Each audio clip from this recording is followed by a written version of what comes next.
So, you've decided you want to unravel a sweater for yarn. Where do you start? What kind of sweater do you look for? What kind of sweater do you avoid? How do you find these things?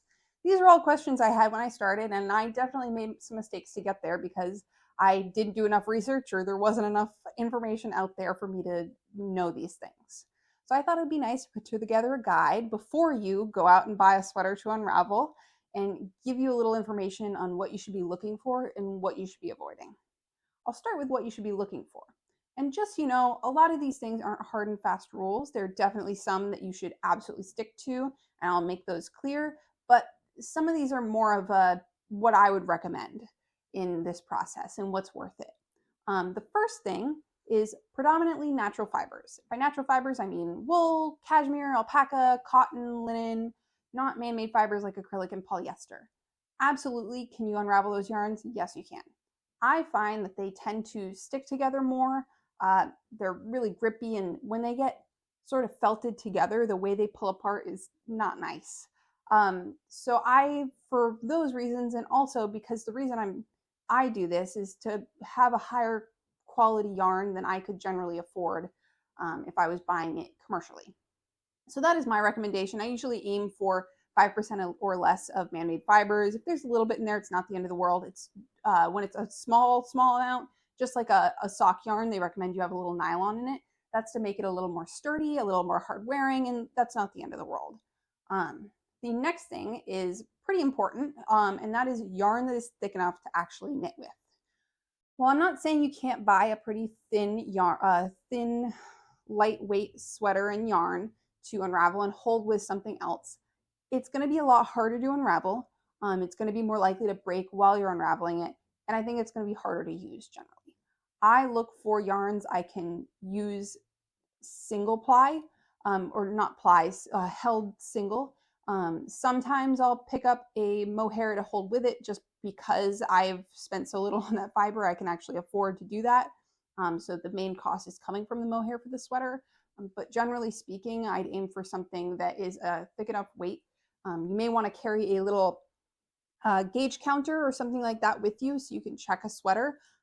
Keep in mind that the sweater is going to be knit more tightly than you will probably knit your sweater. So the gauge won't be exact, but it might give you a better idea if you don't really have an eye for it of what weight that yarn might be. The biggest culprit of really, really fine yarns that are very, very tempting is absolutely cashmere. You will find almost t-shirt quality thinness of yarns because a lot of these companies pump out super duper fine, thin cashmere. That it's not that it's a bad product, but they're trying to give you less for your money.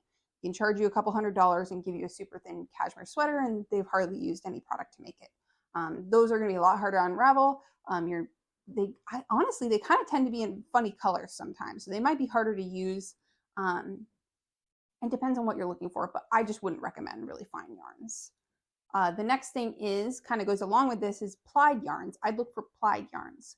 A single ply yarn, depending on the fiber and depending on the construction, is going to be more likely to break as you're unraveling it. You're putting a lot of tension, a lot of friction as you're pulling these apart.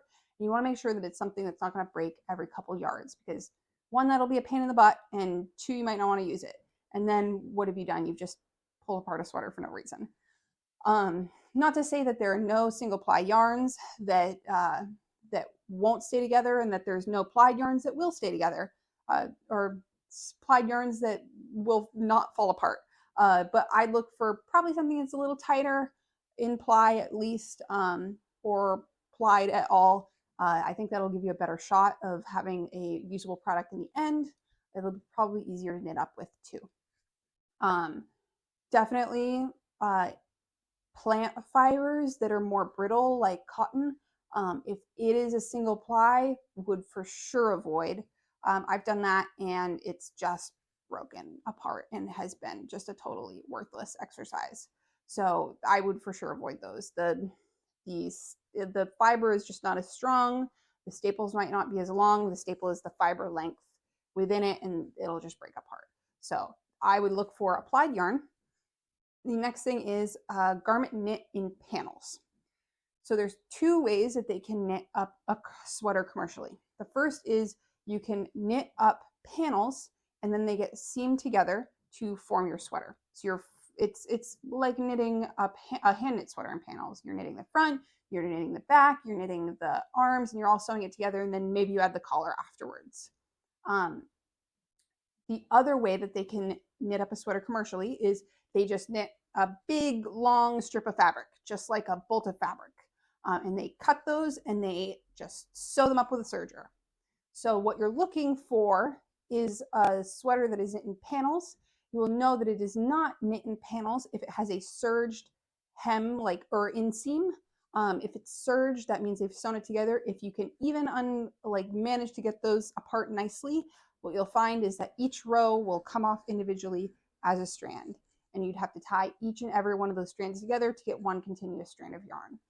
Because they've cut each end, it won't string continuously. So I will show you, and when we're showing how to unravel yarn, exactly what that looks like. I can also insert a picture of what it'll look like if it was knit in panels and sewn together. I guess it's chained together or slip stitched together is essentially what it looks like. So you're looking for something knit in panels. And next is a color that you like or a color that can be changed easier. I find that a lot of the sweaters I find are a pretty neutral color. I like a fun color, but I'm fine with a neutral, a black, a gray, a white. There are definitely some funky ones out there. If it's not a color that you love, that's okay. You can dye it. But you have to look for something that you realistically can dye if that's something you're looking to do. If it's a white, you're golden. You can either knit it in white or you can knit it in any other color you want, or dye it in any other color you want. Sorry. But if it's a black and you hate black, you're not going to be dyeing in another color, or a weird dark teal or dark purple. There's definitely some funky 80s sweaters out there that the color could be fine to knit with on its own, but if you're going to over dye it anything but black, it's probably going to look a little weird. So a color that you can work with or easily change. And then the last thing is simple construction of the sweater. Ideally, this looks like a sweater that is knit simply in sleeves, front, back, collar. I'll put up an example picture of a funky construction commercially knit sweater that I would definitely not bother trying to pull apart. This can mean panels that are twisted or done in some funky way or attached in crazy places. It's probably not going to be worth the effort you're going to expend trying to figure out how it's constructed. If it's some amazing fiber, I get it. Give it a shot if you want, but I wouldn't necessarily recommend. It's going to be a lot harder. So look for something that's a pretty basic shape. It doesn't mean that you can't pick something that maybe is in a lace pattern. You can probably unravel that. Cables you can definitely unravel, but more of the overall construction of the sweater. If it's super funky, it's just not going to work out. So those are all the things that I would look for in a sweater. Now let's go over some of the things I would definitely try and avoid. The first thing is felting or really fuzzy yarns. So the biggest place you're going to find felting is in the armpits because there's a lot of heat and a lot of friction there. So definitely give it a look. Make sure it's something that can actually be unraveled. Because if it's felted too aggressively, it's just not going to happen. Not saying you can't deal with that patch, but it's going to be harder. You're going to get less yarn and you're going to have more ends of those yarns to tie together. It's not going to be as continuous. Really fuzzy yarns, especially on the finer side, are also going to have the same effect.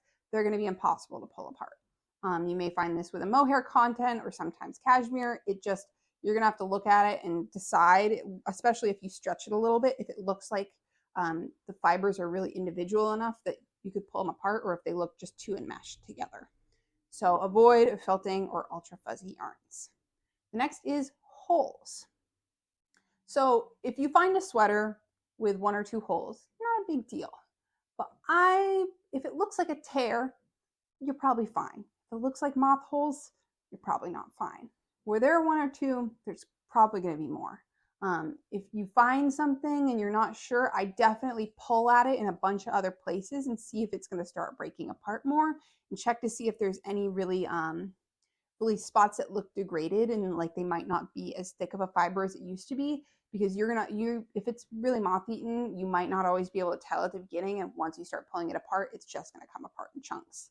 The sweater's probably done for, sadly. I'm sure there's something you could do with it, but for this purpose, it's going to be a lot harder to work with. So where there's 1, there's probably going to be more. I generally avoid it. Next thing is bad smells. You can definitely get smells out, but if it's something you really can't live with, I wouldn't buy it and hope that you can get it out. If it's kind of old smelling or a little funky, like, it's amazing what some soap and some vinegar can do. But while it's wet, it's also probably going to smell worse. Plenty of sweaters that smelled fine, and then I put them in the water and I was like, oh, it will go away. But if it's really smelling bad, I wouldn't hope that it's suddenly going to magically change, because you never know, and then you've bought the sweater and all that. So avoid really bad smells. And the last thing is, avoid really scratchy yarn that you can't tolerate. Once again, there are ways you could try to soften this yarn, but in the end, I wouldn't bank on it being so much softer that you can suddenly wear it when you couldn't tolerate it at all before.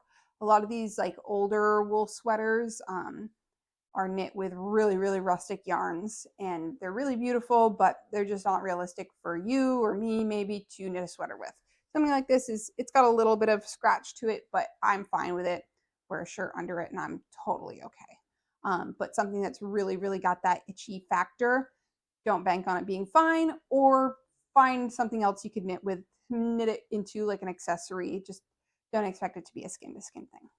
So those are my recommendations for what to look for and what to avoid. For a quick note at the end, places I would look for sweaters, I'd look for sweaters at thrift stores. I'd look for them on Depop, eBay, Poshmark, Facebook Marketplace. Definitely, if you're looking online, make sure you ask a lot of questions, ask for some pictures, make sure it's something that's realistic. Don't go to thrift stores that are pricing everything that's a nice fiber really high. Not going to be worth it. They're going to keep doing it. If it's a cashmere sweater with stains and holes and it's $20, you're probably not going to find anything good there. ThredUp, you don't get enough information, don't get enough pictures, you can't pick it. And last is really vintage stores, unless you got some special one around you. Usually those are pretty high priced for the type of item. You're buying the item, you're not buying the fiber like you might at a less expensive thrift store. Check pretty frequently at the stores you maybe go to. You're probably not going to find something the first time. Think a lot before you buy it. Make sure it's something you're really committed to, and you don't just buy a whole bunch of sweaters and then go, oh no, I don't want to do any of these. So yeah, that's my advice. I hope this helps you make less mistakes than I did. And I hope you come back to learn about how I unravel a sweater. If you like this, please give me a thumbs up. Let me know if there's anything you hadn't thought of, or if you're going to try this in the future, and give me a subscribe. So I hope you have a great day.